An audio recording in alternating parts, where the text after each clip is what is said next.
Bienvenidos a un nuevo estudio del Evangelio de Lucas, y si usted es padre o madre de familia, este mensaje es para usted, y si usted es hijo, pues también es para usted, porque en algún momento será padre o madre también, ¿verdad?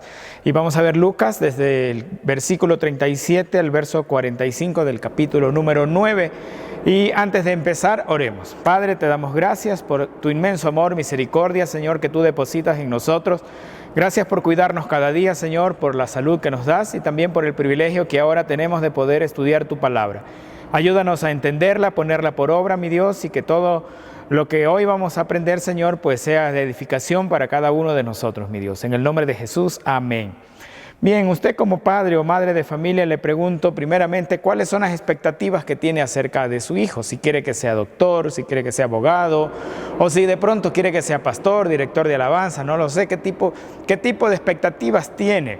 O cuáles son las primeras cosas que usted pide al Señor cuando llega ante Él en oración para pedir acerca de sus hijos. Por ejemplo, ¿qué es lo primero que pide? Señor, te pido que mi hijo tenga buenos estudios, o te pido que mi hijo tenga una buena posición económica. No lo sé, pero la Biblia nos va a mostrar algo interesante, porque hay un caso increíble ahora, y el que entra en escena es un padre de familia desesperado por la condición en que estaba su hijo en ese momento. Entonces, leamos los versos 37 al 39. Al día siguiente, cuando descendieron del monte, una gran multitud le salió al encuentro, y aquí un hombre de la multitud clamó diciendo: Maestro, te ruego que veas a mi hijo, pues es el único que tengo. Y sucede que un espíritu le toma y de repente da voces y le sacude con violencia y le hace echar espuma, y estropeándole a duras penas se aparta de él.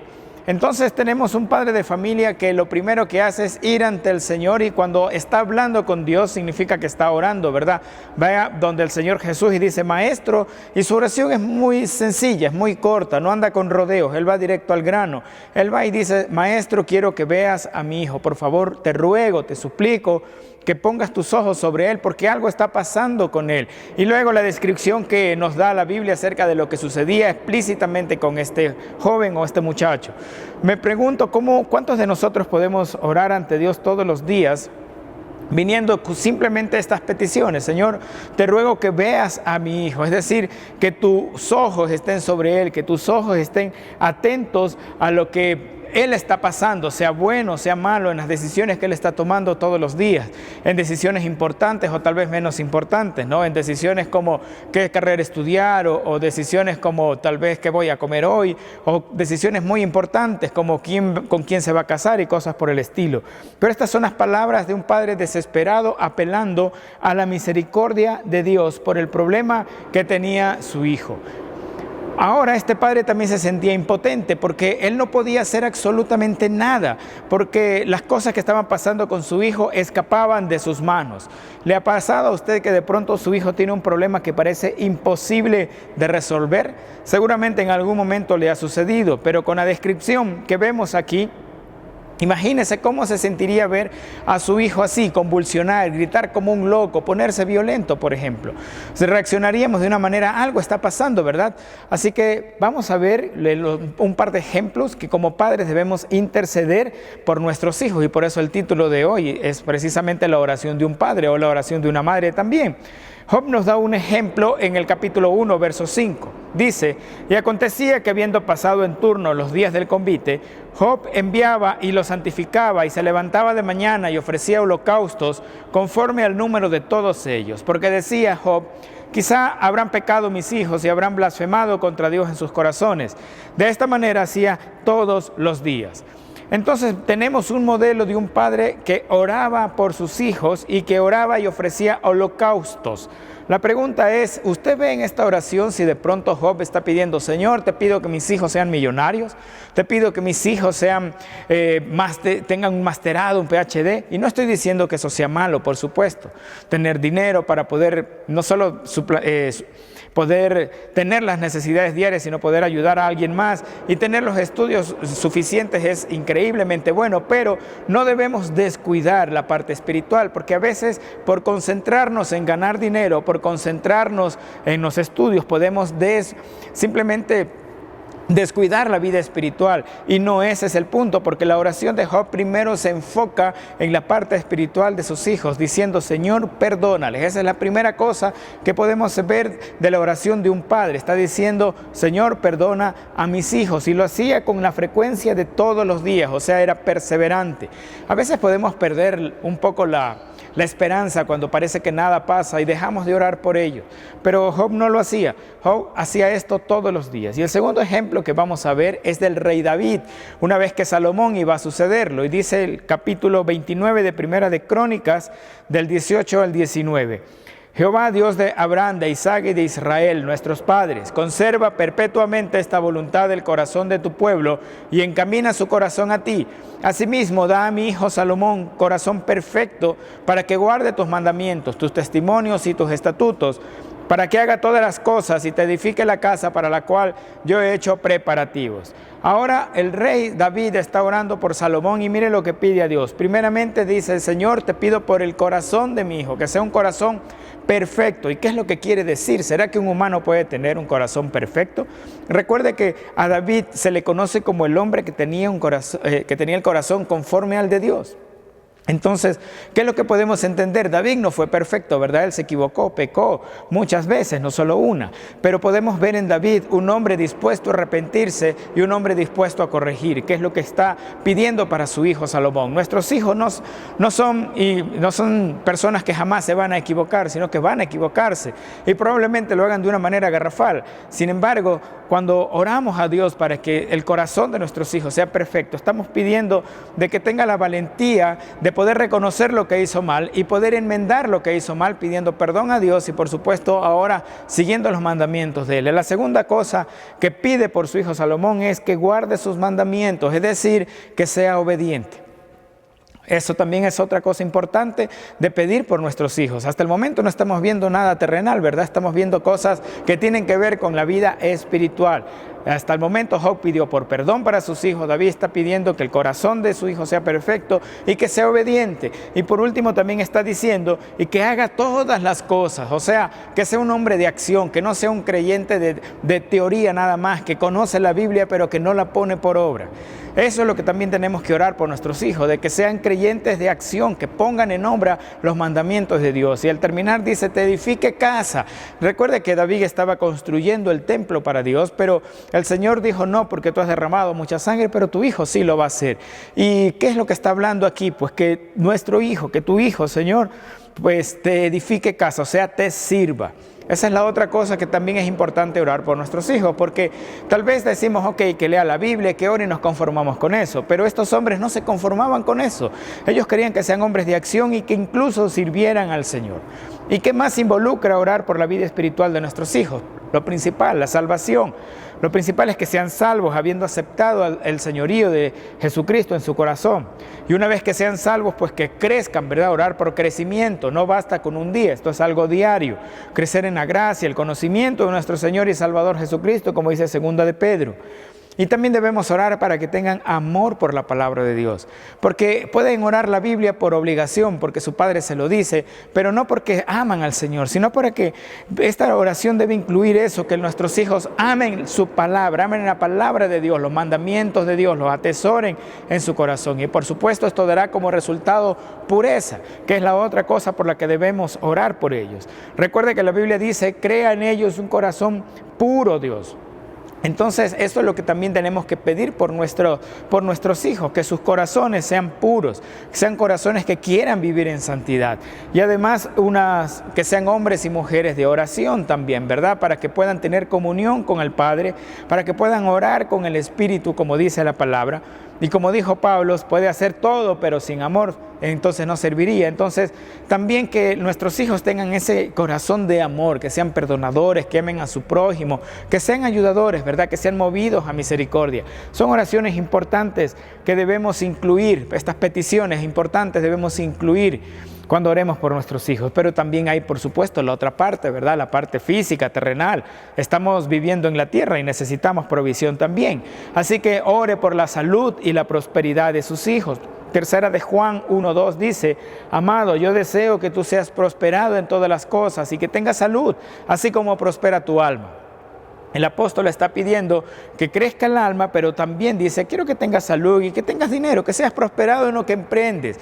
No solo en la parte económica, que prosperes en las ideas que tienes, si tienes un emprendimiento, lo que sea, pero que también prospere tu alma. Las dos cosas deben ir de la mano. Ore por salud, por supuesto, no es importante. La segunda cosa también es orar para que tomen decisiones sabias. Ellos toman decisiones todos los días, ¿verdad? Y la influencia de los amigos que están a su alrededor va también a ser ejercitada en esas decisiones que tome. Así que 1 Corintios 10:3 dice, entonces ya sea que comas o bebas o hagas lo que hagas, haz todo para la gloria de Dios. Entonces que esto también debe incluir nuestra oración, que nuestros hijos entiendan esta parte, que todo lo que ellos piensan, hacen, dicen, etcétera, debe glorificar al Señor. Y también nuestra oración debería incluir que se cumpla el plan de Dios en sus vidas más que el nuestro. Porque a veces nuestro plan es uno, pero Dios tiene un plan mucho mejor, recuérdelo. Y claro, una de las cosas también súper importantes es que no se aparten de Dios. Tercera de Juan 1:4, no tengo yo mayor gozo que este, el oír que mis hijos andan en la verdad. Y por supuesto, ore para que sean sensibles a la voz de Dios. Estamos en un mundo lleno de ruido, donde todo el mundo alza la voz y donde podemos fácilmente confundir la voz que escuchamos.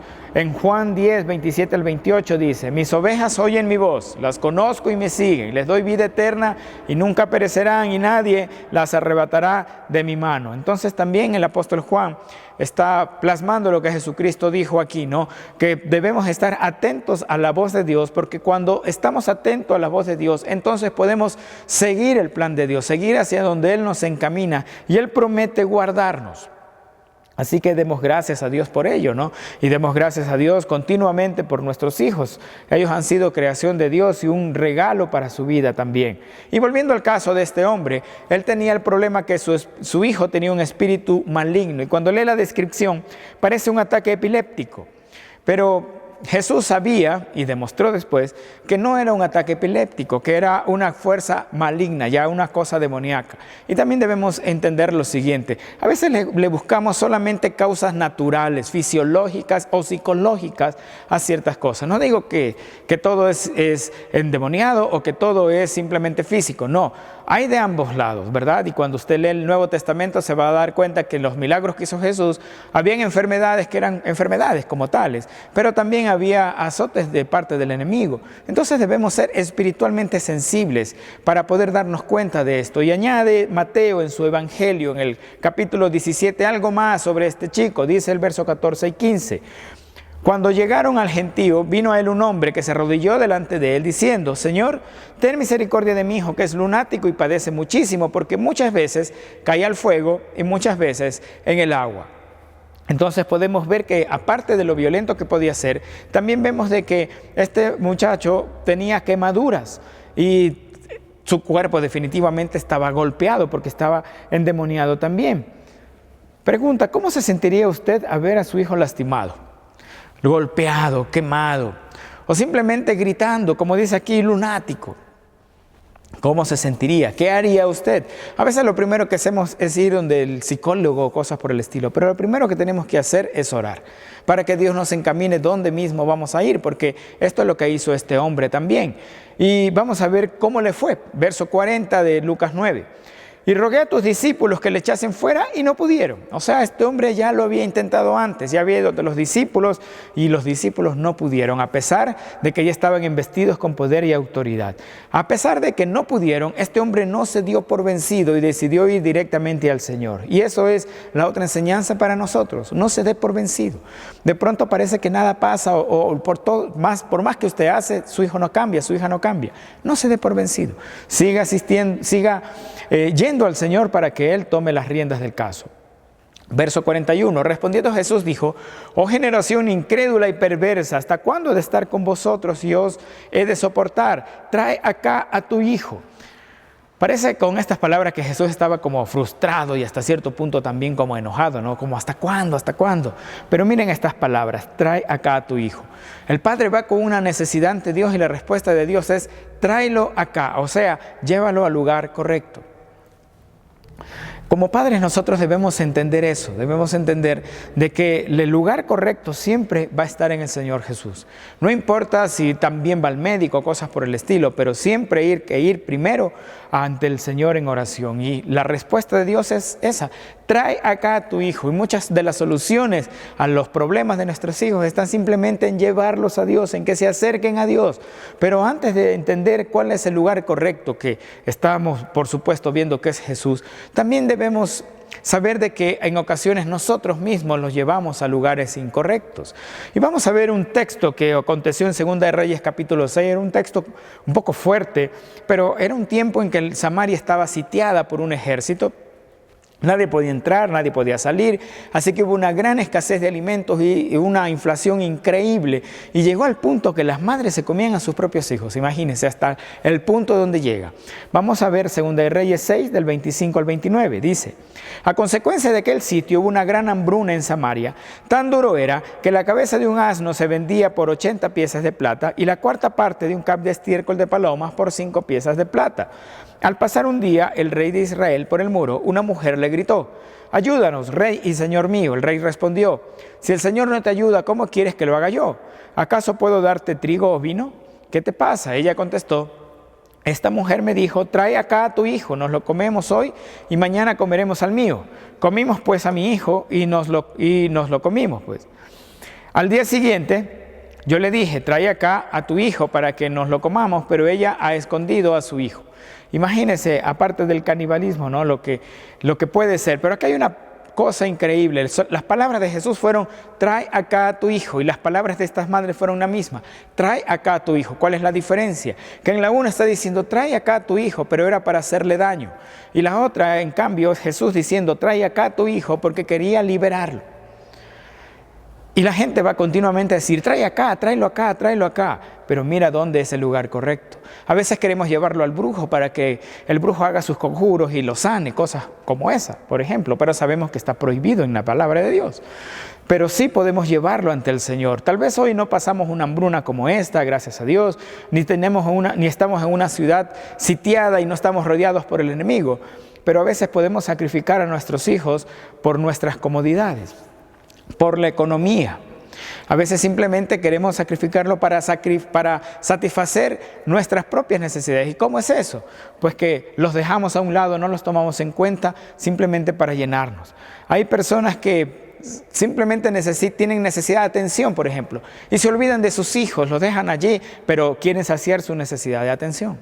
Dejan sus hijos encargados con otras personas que incluso a veces terminan ellos siendo lastimados. Entonces no deje a sus hijos donde corran cualquier tipo de peligro, no solo físico, sino especialmente también de una manera espiritual. ¿Cuándo más les llevamos al lugar incorrecto? Cuando no les enseñamos de Dios, cuando les enseñamos a mentir, cuando no los corregimos, cuando vemos que están actuando mal y nos hacemos de la vista gorda, cuando no les enseñamos del amor también. Y entonces, ¿cómo podemos llevarlos a Cristo? Porque Jesús dijo: tráelos acá. Entonces, como padres, entendamos que tenemos gran influencia sobre ellos y eso conlleva una gran responsabilidad, pero al mismo tiempo una gran oportunidad. Recuerde que la Biblia dice en Efesios de que debemos criarlos en la disciplina y la instrucción del Señor. ¿Y cómo podemos acercarlo a Dios? Primero enseñándoles acerca de Dios. Y eso está en la Biblia, Deuteronomio 6, versos 5 al 9, dice: amarás a Jehová tu Dios de todo tu corazón y de toda tu alma y con todas tus fuerzas. Y estas palabras que yo te mando hoy estarán sobre tu corazón y las repetirás a tus hijos y hablarás de ellas estando en tu casa y andando por el camino y al acostarte y cuando te levantes, y las atarás como una señal en tu mano y estarán como frontales entre tus ojos y las escribirás en los postes de tu casa y en tus puertas. La enseñanza aquí es continua, está hablando de en todo lugar y en todo momento y es responsabilidad de los padres. No deje que la escuela dominical sea la que le enseñe a sus hijos. La escuela dominical complementa lo que usted ya enseñó a sus hijos. Y además todo parte de si usted ama al Señor. Porque si usted ama al Señor, entonces va a obedecer este mandamiento y le va a enseñar. Pero debe ser ese modelo. Usted tiene que enseñarles no solo la palabra, sino enseñarles a amar a Dios. La otra cosa es ser un modelo a seguir. Y es tan importante ser un modelo, tener el conocimiento de Dios, como ser un modelo a seguir. No somos perfectos, lo sabemos, pero podemos ser auténticos. Nuestros hijos saben, porque viven con nosotros, no saben cuándo es que fallamos, pero no van a ver en nosotros padres perfectos, pero sí padres dispuestos a arrepentirse cuando sean equivocados, ser auténticos simplemente. Además, es bueno mostrarle otros modelos a seguir. Y nos dice Hebreos 13:7, acordaos de vuestros pastores que os hablaron de la palabra de Dios, considerad cuál haya sido el resultado de su conducta e imitad su fe. No está diciendo simplemente sigas a cualquier pastor. Lo que está diciendo es acuérdate de tus pastores, pero también recuerde que la Biblia nos da como modelo a estos hombres. Y aquí dice, evalúa su conducta y de acuerdo al resultado de su conducta, entonces también debes imitar su fe. Así que hay muchos modelos, ¿no? Hay líderes en la iglesia, están los pastores, por supuesto, que pueden ayudarle a ver esta forma de comportarse ante el Señor. Y, por supuesto, personajes bíblicos, ¿no? Uno de mis favoritos, por ejemplo, es Pablo, pero todos podemos tener nuestros personajes favoritos en la Biblia. Y Pablo anima a Timoteo también, dice, bueno, aparte de tener ejemplos, tú debes ser un ejemplo. Y esa es otra cosa que debemos enseñar a nuestros hijos. Una vez que se han acercado a Dios, no solo se acercaron para ser un cristiano mediocre, ¿verdad? Se acercaron para ser un ejemplo a seguir. 1 Timoteo 4:12, ninguno tenga en poco tu juventud, sino sé ejemplo de los creyentes en palabra, conducta, amor, espíritu, fe y pureza. Y por supuesto, este ejemplo no es fácil de darlo dentro de la iglesia, dentro de una comunidad de personas que quieren vivir en santidad. Otra de las cosas de cómo los llevamos ante el Señor es orando por ellos y orando con ellos. Porque eso también es necesario, los tiempos en casa de poder orar con sus hijos. Comparta también su testimonio con sus hijos. ¿Sabe su hijo cómo es que usted llegó a Cristo? ¿Sabe su hijo de pronto cómo es que Dios lo ha sanado de alguna enfermedad? Pues comparta su testimonio con ellos, eso les va a motivar. También comparte el Evangelio con sus hijos y enfrente de sus hijos, para que ellos entiendan de que el Evangelio no es solamente oír, sentarnos y escuchar una palabra nada más, sino poder compartir también con quien lo necesita. Y mientras usted comparte el Evangelio delante de sus hijos, ellos van a ver que usted valora este mandamiento bíblico.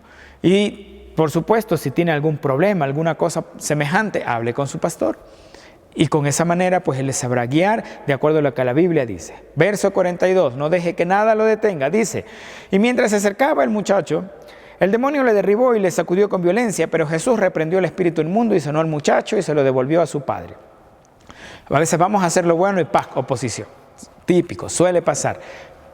Si pasa, no se dé por vencido.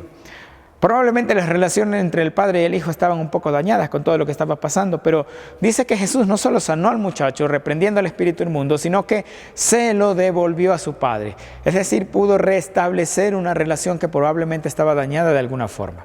¿Cómo están las relaciones con sus hijos? ¿Están bien? ¿Están dañadas? Recuerde que puede ir ante el Señor y Dios va a poder restaurar esa relación. Y terminando esta parte que vamos a ver hoy, pues de lo que es Lucas, es decir, dice, no olvides los consejos de la Biblia. Bueno, y dice así del verso 43 al 45. Y todos se admiraban de la grandeza de Dios y maravillándose todos de todas las cosas que hacía, dijo a sus discípulos, haced que os penetren bien en los oídos estas palabras, porque acontecerá que el Hijo del Hombre será entregado en manos de hombres, mas ellos no entendían estas palabras, pues le estaban veladas para que no las entendiesen y temían preguntarle sobre estas palabras. O sea, está diciendo que no te entre por este oído y no te salga por el otro, ¿ok? Que lo que Dios está hablando se quede guardado en tu mente y en tu corazón. Recuerda que la Biblia dice, el que tiene oídos para oír, oiga. Consejos acerca de qué enseñar a los hijos.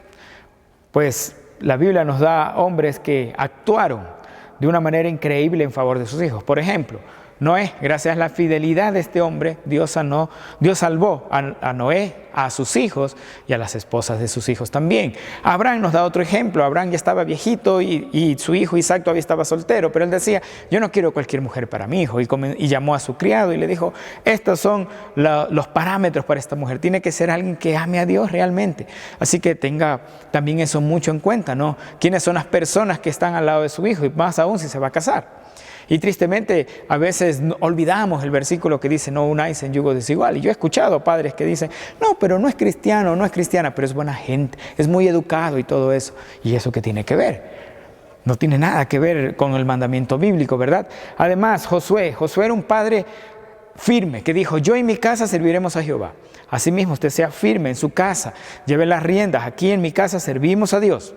Job, ya lo vimos, ¿verdad? No solamente por el hecho de poder orar por sus hijos, sino que los invitaba a comer continuamente, para comer, para beber, para pasar un tiempo en familia, ¿no? Eso nos enseña la importancia de poder pasar tiempo juntos también. Y Mardoqueo no estaba como padre físico, pero era el primo de Esther, sin embargo, se comportó como su padre adoptivo. Y por medio de las acciones de Mardoqueo es que Esther llegó a hacer lo que tenía que hacer. Y gracias a ellos es que los judíos fueron librados de una gran masacre. Y para cerrar, ¿qué debemos aconsejar un padre a su hijo? Proverbios está lleno de este tipo de consejos. Y vamos a ver solo el capítulo 4, unos cuantos versos, del verso 20 al 22. Primero dice: hijo mío, está atento a mis palabras, inclina tu oído a mis razones, no se aparten de tus ojos, guárdalas en medio de tu corazón, porque son vida los que hallan y medicina todo su cuerpo. Es decir, hijo, ven, es momento de compartirte algo de la Biblia. Y tenlo atesorado en tu mente y en tu corazón. ¿Y qué comienza diciendo el verso 23? Cuidado con lo que sientes. Dice: sobre toda cosa guardada, guarda tu corazón, porque de él mana la vida. Así que olvídese de las frases de las películas de que, ay, sigue tu corazón y todo eso.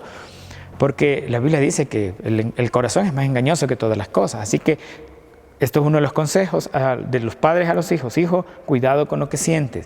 Verso 24, cuidado con lo que hablas. Aparta de ti la perversidad de la boca y aleja de ti la iniquidad de los labios.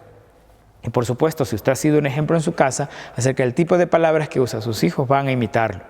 También verso 25 dice: cuidado con lo que ves. Dice: tus ojos miren lo recto y diríjanse tus párpados hacia lo que tienes delante. Recuerda que grandes hombres y mujeres de Dios han caído por lo que ven. Así que tengan cuidado con eso. También a nuestros hijos: cuidado por donde vas. Verso 26. Examina la senda de tus pies y todos tus caminos sean rectos. Es decir, mira, considera tus pasos. Si sigues así, ¿cómo terminarás? ¿Qué pasará en un año? ¿Qué pasará en 5 años si sigues de esta manera? Cuidado por donde vas. Versos 27, cuidado con distraerte. Dice: no te desvíes a la derecha ni a la izquierda, aparta tu pie del mal. Permanece en el camino. Ni a derecha ni a izquierda, no te desvíes por, que aquí se ve bonito, acá. No solo te van a retrasar, sino que probablemente no llegarás nunca al destino. ¿Y qué pasa si se aparta? Hay una historia muy linda que está en este mismo evangelio, que lo veremos después en el capítulo 15. Está allí la historia del hijo pródigo. Y usted sabe cómo pasó. Lo veremos cuando lleguemos al capítulo 15. Pero cómo es el final. A pesar de que el hijo se apartó, malgastó todo el dinero de su padre. Su padre siempre tuvo un corazón perdonador y probablemente nunca dejó de orar por él, porque él estaba esperándolo cuando él regresó. Y no es que su hijo le mandó un WhatsApp para decirle: hijo, papá, ya voy en camino. No había eso todavía, ¿verdad? Verso 24 de Lucas 15 dice: porque mi hijo muerto era y ha revivido, se había perdido y es hallado, y comenzaron a regocijarse. Es decir, regocíjese, tenga gozo, tenga alegría inmensa cuando usted ve que sus hijos toman unas buenas decisiones. Y por supuesto, déselos a conocer, dígale: hijo, bien que hiciste eso. Porque recuerde que este hombre, el padre cogió y hizo un gran banquete. Así que celebre las cosas buenas que también hacen sus hijos cuando toman buenas decisiones. Como conclusión, un padre justo sabe dónde acudir. Por supuesto, al Señor. Cría a sus hijos de acuerdo a las normas bíblicas. Llevar a los hijos a Jesús es la salida en toda ocasión, no importa el problema que tenga. Ore por sus hijos y ore con sus hijos, y no se dé por vencido en llevar a sus hijos a Dios. Oremos. Padre, te damos gracias por esa misericordia y bondad que tú demuestras cada día con nosotros, Señor. Te pido que bendigas a cada uno de los padres que están escuchando este mensaje, Señor, y que nos des la sabiduría para poder aplicar lo que tú nos hablas, mi Dios. Que podamos orar por ellos de manera continua, tomando como prioridad su vida espiritual, sin descuidar también, Señor, su vida material en este planeta, Señor. Te pido que nos proveas, Señor, no solo de la sabiduría, sino también de los medios necesarios para poderlos criarlos en sabiduría y amonestación, y también pues que no se desvíen de tu palabra, Señor. En Cristo Jesús, amén. Si le gustó este video, denle like y comparta. Muchas gracias, bendiciones.